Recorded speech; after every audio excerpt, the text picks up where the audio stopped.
Hello students, welcome to the technical classes. चलिए तो हम लोग नए टॉपिक के बारे में बात करने वाले हैं। देखिए, पिछले क्लास में हम लोगों ने कवर कर चुका था क्या क्या DC series motor, DC shunt motor और कंपाउंड मोटर के बारे में। तो आज के टॉपिक में हम लोग बात करने वाले हैं डीसी सर्वो मोटर के बारे में, जो कि आपका नेक्स्ट टॉपिक। किसके बारे में? डीसी सर्वो मोटर के बारे में। तो देखिए, डीसी सर्वो मोटर पहले जाने से पहले ये जान लेते हैं कि हमारा सर्वो मोटर होता है क्या चीज़। सर्वो मोटर होता क्या है? देखिए, मोटर मैंने क्या बताया था, जब मैंने स्टार्टिंग लेक्चर स्टार्ट किया था तो मैंने ड्राइव बताया था। ड्राइव क्या होता था? A system which controls the motion is called drive. तो ड्राइव में आपका दो होता है, बहुत भी होता है, जैसे कि मैकेनिकल ड्राइव होता है, इलेक्ट्रिकल ड्राइव होता है। अब बात आई कि मैकेनिकल ड्राइव और इलेक्ट्रिकल ड्राइव क्या होता है। तो इलेक्ट्रिकल ड्राइव क्या होता है कि मैंने बताया था ड्राइव का डेफिनेशन कि a system which controls the motion is called drive. यानी मोटर भी क्या आपका एक ड्राइव की तरह काम करता है। कहने का मतलब क्या हुआ कि मोटर क्या करता है, जब आप इलेक्ट्रिकल सप्लाई देते हैं तो उससे क्या मिलता है हमको? मैकेनिकल आउटपुट मिलता है, मोशन मिलता है। कहने का मतलब क्या हुआ कि मोटर जो है क्या कर रहा है? मोशन प्रोवाइड कर रहा है, मोशन को कंट्रोल कर रहा है। तो मोटर किसके थ्रू? इलेक्ट्रिसिटी के थ्रू कंट्रोल कर रहा है ना। तो ये कौन सा एग्जाम्पल हो गया? इलेक्ट्रिकल ड्राइव का एग्जाम्पल हो गया। ठीक है, अब उसी में हम लोगों ने आगे टॉपिक बात किया था डीसी सीरीज शंट मोटर के बारे में। तो उसी प्रकार सर्वो मोटर भी होता है। सर्वो मोटर क्या है? मोटर से नाम से समझ में है कि एक प्रकार का ड्राइव है।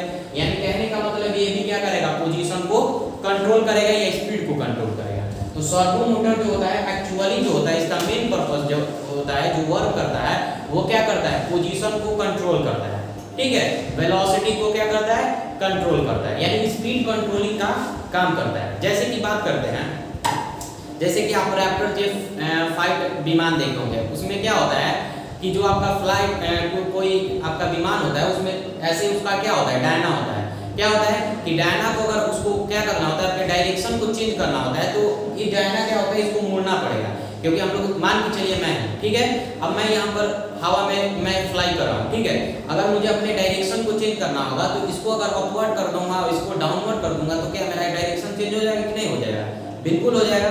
तो उसी प्रकार रैप्टर जे फाइट में उसके डायरेक्शन, यानी जो आपके विमान होते हैं उसमें क्या होता है? सर्वो मोटर लगा होता है।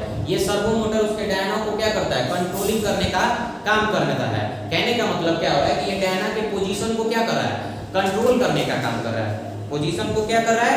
कंट्रोल करने का काम कर रहा है। कौन? ये सर्वो मोटर। तो सर्वो मोटर जो होता है एक्चुअली आपका दो पार्ट होता है सर्वो मोटर का। कौन कौन सा पार्ट होता है? तो सर्वो मोटर जो होता है आपका डीसी सर्वो मोटर भी होता है और two phase AC servo motor भी होता है, यानी एसी डीसी दोनों होता है।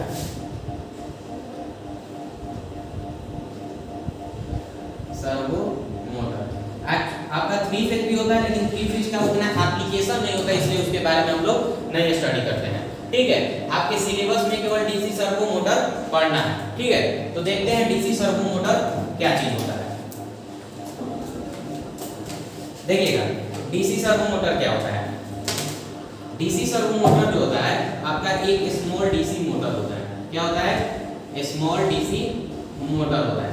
कहने का मतलब क्या हुआ कि आपका डीसी मोटर ही सर्वो मोटर होता है, लेकिन ये क्या होता है? स्मॉल डीसी मोटर होता है। अब बताइए, स्मॉल डीसी, अब ये जो स्मॉल डीसी मोटर होता है, इसका टॉर्क जो होता है वो लो होता है और स्पीड हाई होता है। क्या होता है? स्पीड हाई होता है। यानी जो सर्वो मोटर होता है, जो आपका डीसी सर्वो मोटर होता है, उसका टॉर्क क्या होता है? लो होता है और स्पीड क्या होता है? हाई होता है। जैसे कि अगर बात करें छोटे से अगर मोटर की बात करें तो आप जनरली जो टॉय में यूज होता है वो आप देखे होंगे, छोटा सा मोटर, उसकी आपने छोटा सा भी बैटरी से कनेक्ट करते हैं तो वो काफी तेजी से घूमना स्टार्ट करता है, लेकिन जैसे उसके शाफ्ट को आप लोग पकड़ते हैं तो उसका स्पीड क्या जीरो हो जाता है, तुरंत में क्या होता है? रुक जाता है। कहने का मतलब क्या हुआ? उसका टॉर्क बहुत लो होता है लेकिन स्पीड क्या होता है? हाई होता है। ठीक है, तो जो आपका डीसी सर्वो मोटर है इसका काम मेनली क्या हुआ? पोजीशन को कंट्रोल करना है। ठीक है, अब बात आई कि सब जो सर्वो मोटर है, आपने बोला कि इसका टॉर्क लो होता है, स्पीड हाई होता है, लेकिन इन केस अगर हमको बड़े से लोड को, हेवी लोड को चलाना होगा, इस डीसी मोटर से, डीसी सर्वो मोटर से हमको हेवी लोड को क्या करना है? उसकी पोजीशन को कंट्रोल करना है, उसके टॉर्क को हाई करना होगा, है ना। तो देखिए टॉर्क को हाई करने के लिए हम लोग क्या यूज करते हैं, तो यहाँ पर एक गियर आता है। क्या आता है? गियर। ये गियर क्या करता है, तो सिमिलर टू द ट्रांसफार्मर की तरह काम करता है, सिमिलर ट्रांसफार्मर की तरह वर्क करता है। कहने का मतलब क्या हुआ, ट्रांसफार्मर क्या करता था, आपके वोल्टेज एंड करंट लेवल को क्या करता, अप एंड डाउन करने का काम करता था। उसी प्रकार जो आपका ये गियर होता है, ये स्पीड और टॉर्क, ये स्पीड और टॉर्क के वैल्यू को इंक्रीज और डिक्रीज करने का काम करता है। कौन करता है, तो ये गियर काम करता है। ठीक है, तो गियर क्या है, तो लाइक एक ट्रांसफार्मर की तरह आपका क्या करता है, काम करता है। ठीक है, अब ये गियर क्या करता है, तो स्पीड को बढ़ाएगा या फिर स्पीड को घटाएगा, या टॉर्क को इंक्रीज करेगा या टॉर्क को डिक्रीज करेगा। कहने का मतलब कि T1 जो होगा ओमेगा 1 होगा, वो क्या होगा T2 into ओमेगा 2 के बराबर होगा। कहने का मतलब T1 बटा T2 जो होगा वो इक्वल होगा ओमेगा 2 बटा में ओमेगा 1। कहने का मतलब क्या हुआ कि आपका अगर टॉर्क का वैल्यू बढ़ेगा तो स्पीड क्या होगा, डिक्रीज होगा। अब जैसे ही आपका टॉर्क बढ़ा तो स्पीड क्या होगा, डिक्रीज होगा। ठीक है, तो यहाँ से हमको क्या पता चला कि T1 into ओमेगा 1 बराबर T2 into ओमेगा 2। कहने का मतलब ये क्या होता है, टॉर्क इनटू स्पीड क्या होता है, मेरा पावर होता है। कहने का मतलब जितना आपने इनपुट दिया पावर उतना ही आपको आउटपुट मिल रहा है। इसका मतलब क्या हो रहा है कि पावर मेरा यहाँ पर क्या हो रहा है, कंजर्व हो रहा है। क्या हो रहा है, कंजर्व हो रहा है। ठीक है, तो ये आपका पावर कंजर्व, इस केस में क्या हमको पावर मिल रहा है कि पावर आपका क्या है, कंजर्व मतलब डिसिपिएट नहीं हो रहा है। ठीक है, आप लोग जानते भी हैं कि एनर्जी को ना तो हम लोग क्या कर सकते हैं, जनरेट कर सकते हैं और ना ही डिसिपिएट कर सकते हैं, है ना। ना ही हमको उसको जनरेट कर सकते हैं और ना ही डिसिपिएट कर सकते हैं। तो यहाँ से भी पता चल रहा है कि पावर मेरा क्या हो रहा है, कंजर्व हो रहा है। अब आप पूछेंगे सर ये गियर तो अपने पास है कि सिमिलर टू द ट्रांसफार्मर की तरह वर्क करता है, लेकिन गियर जो होता है एक्चुअली प्रैक्टिकल एग्जांपल से बताइए हमको। तो देखिए आप साइकिल चलाते हो, साइकिल के पीछे में क्या होता है, एक गियर लगा होता है, और जहाँ से आप पैडल मारना स्टार्ट करते हैं वहाँ पर एक बड़ा सा गियर लगा होता है, यानी पीछे में छोटा सा और आगे बड़ा सा गियर लगा होता है। अब मैंने बोला कि जो गियर होता है वो क्या करता है, स्टेप अप स्टेप डाउन का काम करता है, किसके, तो स्पीड को या टॉर्क को। ठीक है, तो चलिए एग्जांपल से समझते हैं। जैसे कि आप साइकिल रुका हुआ अवस्था में है।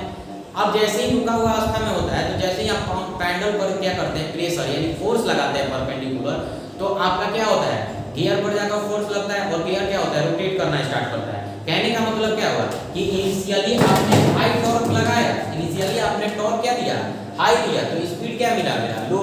क्योंकि जैसे ही आप सब ये स्टैंड स्टील में साइकिल होता है, उस पर जोड़ लगाते हैं पैडल पर, तो एक बाइक तेज तो होता नहीं, मतलब धीरे धीरे स्पीड क्या होता है, अपना बढ़ाता है। कहने का मतलब क्या हुआ कि जब आप इनिशियली टॉर्क हाई लगा रहे हैं तो स्पीड कम मिल रहा है, लेकिन जब एक बार साइकिल आपका स्पीड पकड़ लेता है तो आप कम भी टॉर्क लगाते हैं तो स्पीड आपका बना रहता है, हाई रहता है। कहने का मतलब क्या हुआ, गियर जो होता है आपका स्टेप अप स्टेप डाउन का काम करता है। इतना बात क्लियर हुआ सबको। चलिए अब बात आई डीसी सर्वो मोटर के आगे की बात करते हैं। ये डीसी सर्वो मोटर है।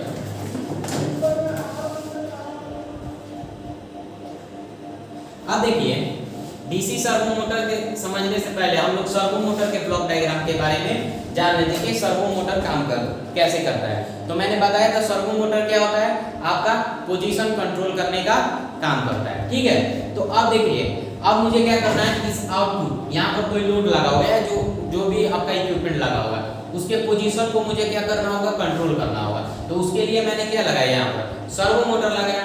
अब ये सर्वो मोटर क्या करेगा, इस आउटपुट के पोजीशन को कंट्रोल करेगा। जब आप यहाँ से इनपुट सप्लाई देंगे, तो आप इनपुट सप्लाई दिए, ये रोटेट किया, इसके पोजीशन को कंट्रोल किया। लेकिन अब इस टाइम जितना भी इक्विपमेंट हम लोग बना रहे हैं क्या ऑटोमेटेड बना रहे हैं, तो ऑटोमेटेड के लिए हम लोग क्या लगा दें, फीडबैक पाथ लगा दिया है। क्लोज लूप कंट्रोल सिस्टम आप लोग पढ़े होंगे या पढ़ा होगा। ठीक है, तो हम लोग इसको ऑटोमेटेड बनाने के लिए एक फीडबैक पाथ लगा दिए हैं। उसके बाद देखिए अब यहाँ पर एम्पलीफायर लगाए हैं, यहाँ पर आपका सर्वो मोटर है। अब देखिए जैसे ही आप इनपुट सप्लाई दिए, तो इनपुट सप्लाई दिए तो इसका अगर हमें अब आपने बोला कि सर मुझे इसका पोजीशन कंट्रोल करना है। कहने का मतलब ये विमान में उसका कहना हो गया कि एक पोजीशन पर जाएगा तो इसको रुका होना चाहिए, है ना। तो आपने जैसे ही सप्लाई दिया सर्वो मोटर ऑपरेट किया। ठीक है, अब जैसे ही इसको डिजायर्ड पाथ मिल जाएगा, डिजायर अपना रिक्वायरमेंट के अनुसार इसका पोजीशन मिल जाएगा, तो इसको तो रुकना होगा। अब देखिए उस केस में क्या होगा, ये फीडबैक पाथ किस लिए लगाया जाता है? देखिए यहाँ पे आपने इनपुट दिया, ये मोटर रोटेट किया, इसकी स्पीड को कंट्रोल किया, ठीक है। अब जैसे ही आप चाहेंगे कि अब सिस्टम को ऑटोमेटेड बनाने के लिए आपने फीडबैक पाथ लगा दिया। अब मैंने बताया था आप लोग को कि जैसे आप फीडबैक पाथ लगाते हैं तो ये क्या करता है, ये एक प्रकार का सेंसिंग करता है। सेंसिंग डिवाइस यहाँ पर लगा होता है। यहाँ पर क्या लगा होता है? एक सेंसिंग डिवाइस लगा होता है। सेंसिंग डिवाइस या कहिए सेंसिंग सर्किट लगा होता है। मैंने फर्स्ट लेक्चर में बताया था। अब ये सेंसिंग सर्किट क्या करेगा कि इसके स्पीड को क्या करेगा? सेंस करेगा। इसके स्पीड को सेंस करेगा। कहने का मतलब यहाँ पर आप एक पोटेंशियोमीटर लगा देते हैं तो जो ये स्पीड है इसके स्पीड को क्या कर देगा? इलेक्ट्रिकल सिग्नल में चेंज कर देगा और ये इलेक्ट्रिकल सिग्नल वापस से किसके पास आ जाएगा? इस एरर डिटेक्टर के पास आ जाएगा। अब एरर डिटेक्टर का काम क्या होता है आपका? ये जो आपका एरर डिटेक्टर लगा हुआ है इसका काम क्या है?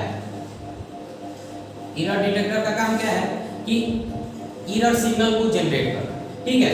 कि आपने इनपुट दिया तो जो ये फीडबैक आया इनपुट, आपने एरर का डेफिनेशन पढ़ा होता है, measured value minus true value, वो एरर होता है। कहने का मतलब क्या हुआ कि अगर मुझे इसके स्पीड को अपने डिजायरमेंट के अनुसार क्या करना होगा? कंट्रोल करना होगा, तो उसके लिए हम लोगों ने फीडबैक पाथ लगाया। अब ये एरर डिटेक्टर क्या करेगा कि जो इसका मोशन है, आपने पोटेंशियोमीटर लगाया, ये पोटेंशियोमीटर क्या किया? इसके मोशन को इलेक्ट्रिकल सिग्नल में जनरेट किया।